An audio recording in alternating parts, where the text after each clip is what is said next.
আসসালামু আলাইকুম, আমি হাবিবুর রহমান। শুরু করছি ZH টেলিভিশনের নিয়মিত সংবাদ। ইউনিয়ন পরিষদের নির্বাচনকে সামনে রেখে মায়াবী আলোয় জেগে উঠেছে রংপুরের বিভিন্ন উপজেলার গ্রামগঞ্জ, হাটে বাজারে নির্বাচনী ভোটের মাঠ।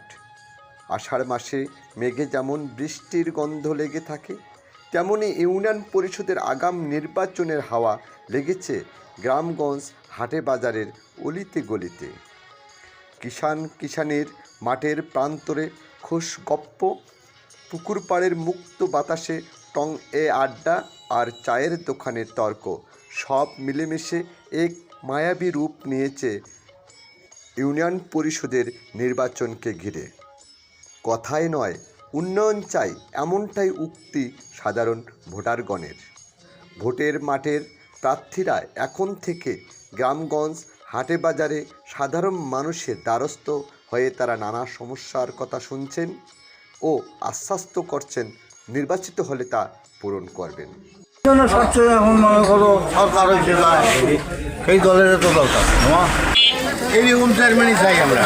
হ্যাঁ, এই উন্নয়নের চেয়ারম্যানই চাই। আপনার চাই আপনি যারা যে লোক উন্নয়ন করবে, যে লোকের যারা উন্নয়ন সময় দেবে তাকেই তো আমরা চাই।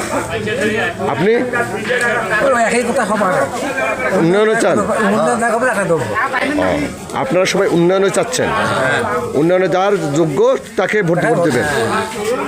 আমার নাম মোহাম্মদ দিদারুল আলম সিয়াম। দীর্ঘ 17-18 বছর কোনো উন্নয়ন হয়নি, তাই আমরা সবাই চাই যে এবার মিঠাপুকুরে উন্নয়ন হোক। তাই উন্নয়ন করার স্বার্থে যিনি আমাদের জনগণের সাথে থাকবেন তাকে আমরা নির্বাচিত করবো ইনশাআল্লাহ। আমার নাম সাখাওয়াত হোসেন।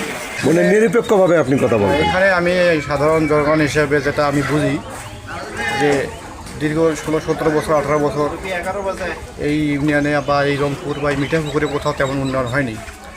যেহেতু এখন বাংলাদেশ জাতীয়তাবাদী দল বিএনপি সরকার ক্ষমতায়, আমি মনে করি যদি বাংলাদেশ জাতীয়তাবাদী দল থেকে এখানে কোনো প্রার্থী দেয়, যেন প্রার্থী যদি দেয়, আমার মনে হয় তাকে নির্বাচিত করা দরকার। আমার মোহাম্মদ দুলেল মিয়া। দলীয় তারেক রহমানের যাকে দেবে দলীয় প্রার্থী ভালো। দলীয় প্রার্থীকে মানে সরকার দলের লোককে আপনার চেয়ারম্যান হিসেবে দেখতে চাচ্ছেন? রিয়াও তারেক তারেক তারেক দিলে তখনই কাম হইবে। তার আগে হোক স্যার তারেকের সরকারি দলের লোককে, তারেক তা তারেকের পক্ষে যে প্রার্থী থাকবে তাকে ভোট দেবেন? নির্বাচন তো জামাতে হইবে আবারও। ইউনিয়ন পরিষদের জামাতে হইলে একটু কাজ হইবে। কাজ হইবে। আগাম নির্বাচনী হাওয়া বলে দিচ্ছে গণতন্ত্র এবার ফিরেছে গ্রাম বাংলার ঘরে ঘরে। ভোটাররা এখন নীরব দর্শক নয়, প্রশ্নকর্তা। ভোটের মাঠে কেউ জেতে কেউ হারে, কিন্তু এবার জিতেছে সাধারণ মানুষের সচেতনতা ও গণতন্ত্র। উন্নয়নের পক্ষে এটা তো মনে করেন যে এখন বর্তমান সরকার তো বিএনপি, তাই না? বিএনপির হিসেবে তো ওইটাই দিবে না। হ্যাঁ, মোহাম্মদ জাহিদুল ইসলাম জাহিদ। আমি সম্ভবত চেয়ারম্যান পদপ্রার্থী। এই হিসাবে আপনার আগামী দিনের স্বপ্ন পরিকল্পনা কি? জনগণের সাথে আপনি কি করতে চান? আমরা আসলে দীর্ঘদিন আওয়ামী লীগ সরকার ক্ষমতায় থাকার কারণে আসলে যেভাবে উন্নয়ন হওয়ার কথা ছিল, উন্নয়ন করার কথা ছিল, সেভাবে কোনো উন্নয়ন হয় নাই। আপনি লক্ষ্য করবেন যে আমাদের এটা কিন্তু ঐতিহ্যবাহী হাড়িভাঙ্গা আমের এলাকা। এখানে এই আমের সিজনে প্রচুর পরিমাণে কিন্তু আম এখান থেকেই দেশের বিভিন্ন জায়গায় এবং দেশের বাইরেও যায়, কিন্তু সেই হিসাবে রাস্তাঘাট থেকে শুরু করে হাট বাজারগুলোর তেমন কোনো উন্নয়ন আমাদের হয়নি। এখানে আমাদের কোনো ব্যাংক নাই, এখানে কাঁচামাল যে সংরক্ষণ করবো হাড়িভাঙ্গা আমের এরকম কোল্ড স্টোর নাই। এই জিনিসগুলো থেকে কিন্তু আমাদের খোলাগাছের মানুষ বরাবরই বঞ্চিত হয়ে আসছে।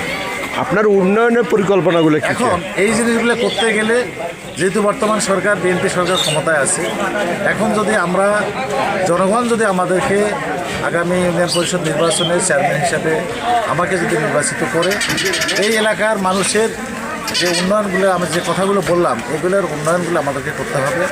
আমাদের রাস্তাঘাট থেকে শুরু করে স্কুল কলেজ চিকিৎসালয় এই সবগুলোর উন্নয়ন আমাদের করতে এবং আমাদের দ্বারা হয়তো বা বর্তমান প্রধানমন্ত্রী তারেক রহমান যে পদক্ষেপগুলো নিয়েছেন সাধারণ মানুষের জন্য, এই পদক্ষেপগুলো আমাদের দলীয় যখন চেয়ারম্যান হবে বা আমি যখন চেয়ারম্যান হতে পারবো, সাধারণ মানুষ যদি আমাদেরকে ভোট দেয়, তাহলে এই উন্নয়নগুলো আমাদের দ্বারা সম্ভব। অনেক ভোটার এখানে মন্তব্য করছেন ইতিপূর্বে 17 বছর চেয়ারম্যান হয়েছিল, উন্নয়ন হয়নি এবং ভবিষ্যতে যারা আছে তারা উন্নয়ন করবে কিনা তারা হতাশাগ্রস্ত। এই বিষয়ে আপনার মন্তব্য? না, আসলে মানুষের যে ধারণাগুলো ইতিপূর্বে থেকে আসছে, এতদিন তো 17 বছর লুটপাটের রাজনীতি হয়েছে বাংলাদেশে, সেটা সমগ্র বাংলাদেশে খোলা গেছে নয়। আমরা সেটার থেকে আমরা কেটে আমরা সাধারণ মানুষের পাশে দাঁড়াতে চাই, সাধারণ মানুষের উন্নয়ন করতে চাই, এলাকার উন্নয়ন করতে চাই, আমরা খোলা গাছের উন্নয়ন করতে চাই। খোলা গাছের প্রতিটি গ্রামের রাস্তাঘাট থেকে শুরু করে আমরা এগুলো পাকাকরণ করতে চাই, প্রতিষ্ঠানগুলো আমরা ভালো করতে চাই। দাতব্য চিকিৎসালয় আছে, এই চিকিৎসালয়গুলো দীর্ঘদিন থেকে অকেজ হয়ে পড়ে আছে, আমরা সেগুলো সংস্কার করে আমরা সাধারণ মানুষের মাঝে, যাতে সাধারণ মানুষ ভালোভাবে বাঁচতে পারে, চিকিৎসা পাইতে পারে, লেখাপড়া করতে পারে, হাট বাজার ভালোভাবে যাইতে পারে, এই জন্য আমরা এই কাজগুলো করতে চাই। ইউনিয়ন পরিষদের আগাম নির্বাচনী বাতাস শুধু প্রতীকের লড়াই নয়, এটা গ্রাম বাংলার সাধারণ মানুষদের ভাগ্য বদলের মায়াবী অধ্যায়। News desk, ZS television.